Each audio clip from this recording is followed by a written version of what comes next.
Iran ने लांघी सीमाएं, Qatar का फूटा गुस्सा, अब नई जंग शुरू। क्या मिडल ईस्ट की आग अब पूरे खाड़ी क्षेत्र को अपनी चपेट में लेने वाली है? ईरान इजराइल के बीच की दुश्मनी अब अरब देशों के दरवाजे तक आ पहुंची है। अब तक पर्दे के पीछे रहने वाले खाड़ी देश, खासतौर पर कतर, अब खुलेआम ईरान पर गुस्सा करते हुए नजर आ रहे हैं।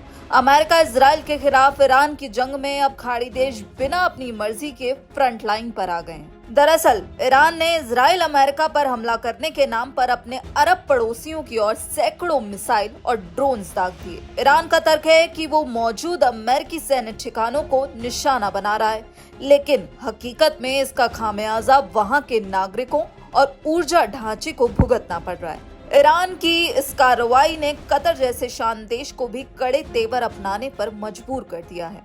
कतर के विदेश मंत्रालय के प्रवक्ता माजिद अल अंसारी ने साफ शब्दों में ईरान को चेतावनी दी है। माजिद अल अंसारी ने कहा, सभी सीमाएं पहले ही लांघी जा चुकी हैं। हमारी संप्रभुता और रिहायशी इलाकों पर लगातार हमले हो रहे हैं। हमारी लीडरशिप के पास अब सभी विकल्प खुले हैं। ये हमले बिना जवाब के नहीं रहेंगे।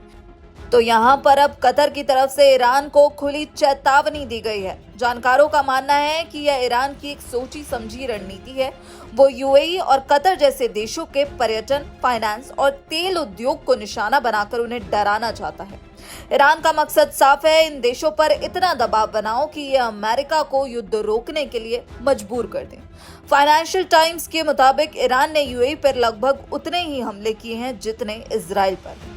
हालांकि खाड़ी देशों के एयर डिफेंस सिस्टम अधिकतर मिसाइलों को हवा में ही तबाह करते हुए नजर आ रहे हैं, लेकिन ड्रोन हमलों ने व्यापार और हवाई यात्राओं में खलल डाल दिया है। ईरान की ये चाल अब उसी पर भारी पड़ सकती है। अब तक इन देशों ने अमेरिका को ईरान पर हमले के लिए अपनी जमीन इस्तेमाल करने की इजाजत नहीं दी थी।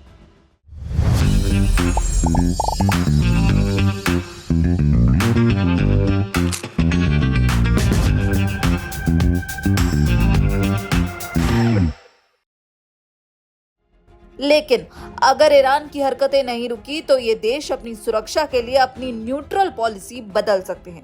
इसी तनाव के बीच गल्फ कोऑपरेशन काउंसिल जीसीसी के 6 देशों सऊदी अरब, कुवैत, कतर, बहरीन, यूएई और ओमान ने एक इमरजेंसी मीटिंग की है। इन देशों ने 2-2 कहा है कि वो अपनी सुरक्षा के लिए आक्रामकता का जवाब देने को तैयार हैं। यानी कि अब यहाँ पर जीसीसी की तरफ से ईरान को एक बड़ी चेतावनी दी गई है।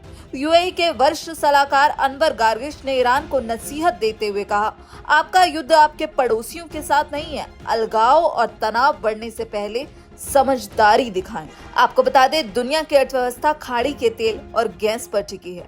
अगर ये तनाव एक बड़े युद्ध में बदला तो इसकी आंच पूरी दुनिया महसूस करेगी। अब सवाल ये है कि क्या ईरान अपने पड़ोसियों की चेतावनी को गंभीरता से लेगा या खाड़ी देश भी अब इस महायुद्ध का हिस्सा बनने की तैयारी कर चुके हैं? क्योंकि कतर साफ कर चुका है कि इस तरह के हमले बिना जवाब के नहीं रहेंगे और ना ही रह सकते हैं।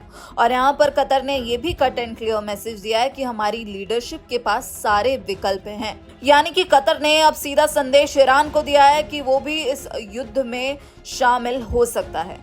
तो अब यहाँ पर ये देखना होगा कि आखिर ये युद्ध कब तक चलता है और आगे इस युद्ध में क्या कुछ होने वाला है। फिलहाल इस खबर में इतना ही। बाकी देश और दुनिया के तमाम अपडेट्स के लिए आप देखते रहिए दैनिक जागरण। नमस्कार।